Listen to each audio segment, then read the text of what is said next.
guys, welcome to this week's episode of KNSU Magazine. I'm Andre Smith. And I'm Beatrice Beard. Nichols is a place full of traditions, and this past Friday, Nichols celebrated its 41st annual Crawfish Day. Kirk Roos has more. You know, Crawfish Day has always been one of my favorite times of year. And you know what I found out, guys, is you don't have to peel the whole tail. You just take off the head, pinch the end of it, and you just take a bite. That's it. You know what's always been one of my favorite things? What's that? Full House, and it's actually coming back to TV. What happened to DJ Tanner after the sitcom? Kristen Gautreaux has more. Netflix is planning a spinoff to the popular sitcom Full House, titled Fuller House. Whatever happened to predictability? The milkman, the paperboy, evening TV. Did I get delivered here? John Stamos announced on Jimmy Kimmel Live last week that the Tanner family has more to offer and will do so in a spin-off series airing on Netflix. Full House was a popular family sitcom in the 90s that told the story of a single dad who was raising 3 daughters. The family also consisted of Uncle Joey and Uncle Jesse and his family. All living in one house, the family taught several life lessons and showed a little bit of their fun and crazy sides. I think it's going to be a good thing for everybody to be able to watch. I do think it's actually good, especially for like today, because they have a lot of broken homes. They have a lot of single dads raising, the children, or single parent, or having the aunts and uncles live at the home with the kids. So I think in that sense it actually is good because it shows, kind of like the life lessons that they went through. Viewers came to love the Tanner family and could often relate to the problems that were the climax of each episode. The spin-off series will focus on the eldest sister, DJ Tanner, and her family. Most other characters are expected to make guest appearances, including middle sister Stephanie Tanner and the neighbor Kimmy Gibbler. Many Nichols students were children whenever the Full House episodes first aired. I think it's going to be a good idea because a lot of people our age grew up with Full House. They're going to like watching to see how DJ grew up and about her life. Though some people are excited for Fuller House, others are worried it may ruin a good ending. I feel like if they can do it in the right way, it'll be something cool for people our age, especially that watched the show growing up.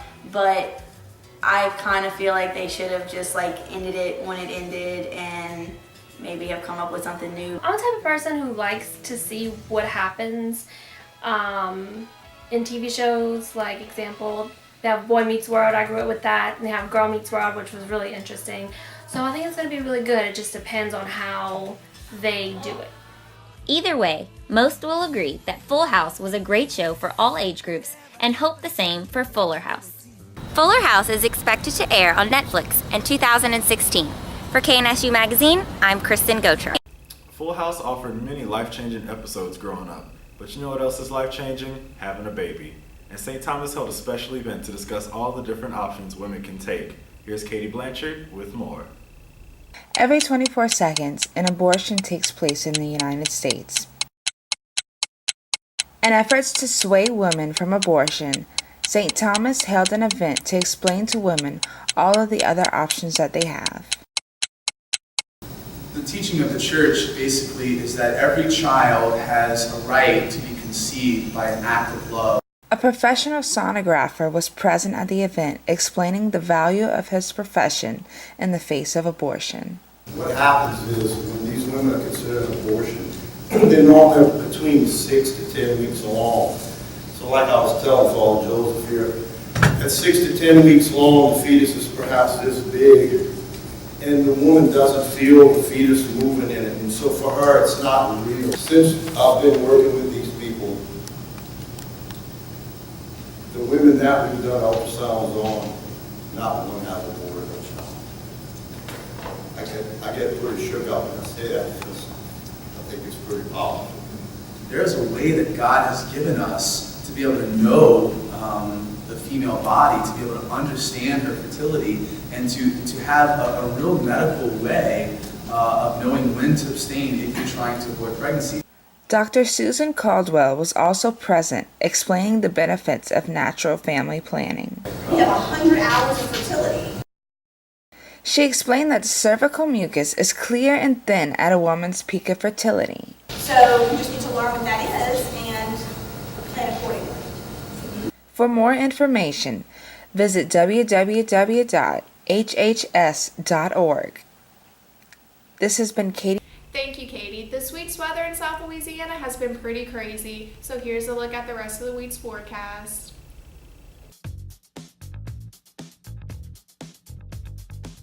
As this semester comes down to a close, finals aren't the only thing students have to worry about. Students need to prepare for getting off campus for the summer. Here's Misa Gassaran with more.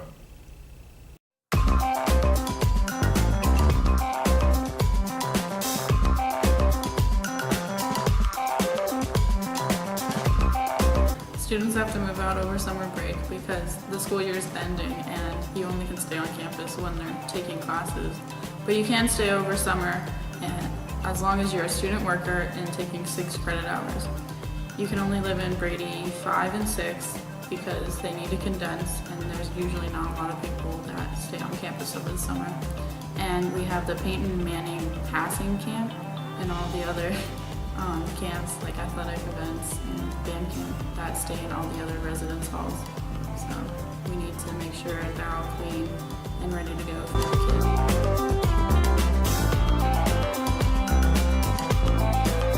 Well, the RAs, we hang up all these signs and can you see it? On their doors, and it tells them that if they want to be there during checkout, they have to make an appointment, which is a sign-up sheet on the RA's door, and you have to make sure you do it within 24 hours before your last final. If you don't want to be there for your checkout appointment, which is an express checkout, you sign away your rights to come back and say that you didn't do any damages to the room, and then you could be charged. The essays, they make sure residents know that they need to sign up and get their stuff out as soon as possible.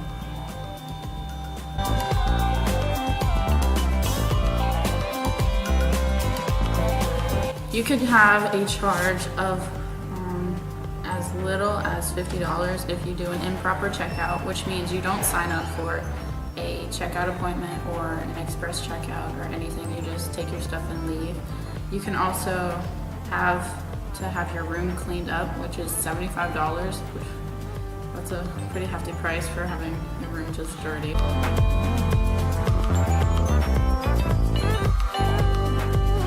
People try to stay for as long as they can and party up on the last couple days, which cause a lot of problems for RAs and SAs because we have to be the party poopers and tell them they need to be quiet because there's 24-hour quiet hours during finals week so people can study. Another problem is that people just totally forget to check out and leave, and then we don't know where they are and their room's empty and they took their keys home with them, so you could be charged for that. And that's not fun to try and hunt people down.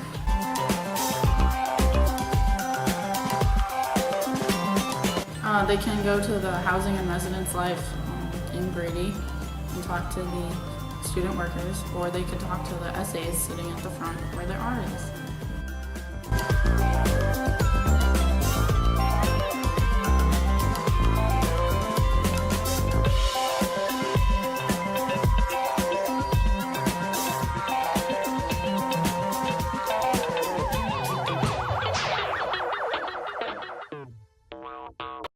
Thanks for joining us on this week's edition of KNSU Magazine. I'm Beatrice Spear. And I'm Andre Smith, and we hope all our viewers out there are staying safe and inside during these crazy weather times. Until next time, see ya.